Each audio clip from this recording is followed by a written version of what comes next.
వాక్యం కుమ్మరి జిగటమంటితో చేయుచున్న కుండ వాని చేతిలో విడిపోగా ఆ జిగటమన్ను మరల తీసుకుని కుమ్మరి తనకిష్టమైనట్లుగా దానితో మరొక కుండ చేసెను. యిర్మీయా 18:4. నా బిడ్డ, యేసు గొప్ప కుమ్మరి. కుమ్మరివాడు ఒక పాత్రను తయారుచేస్తుండగా సారెపై ఆ మట్టిముద్ద విడిపోతే దానిని పారవేయడు, తిరిగి అదే మట్టిముద్దతో ఒక నూతన పాత్రను తయారుచేస్తాడు. దావీదు మహాపరాధము చేశాడు. అయితే గొప్ప పశ్చాత్తాపము కలిగి దేవుని క్షమాపణ కొరకు ప్రార్థించాడు. మరణమై స్మరణకు రాకున్న వానివలె మరువబడితిని, ఓటికుండ వంటివాడనైతిని.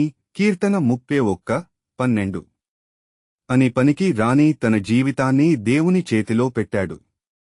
దేవుడు అతనిని గొప్ప పాత్రగా తయారు చేశాడు. వసంతకాలమున యుద్ధము జరుగుచుండగా యుద్ధరంగములో సైనికులు దేశం కొరకు ప్రాణాలర్పిస్తుండగా మహారాజుగా వారి కొరకు ప్రార్థించవలసినవాడు మహాపరాధం చేశాడు.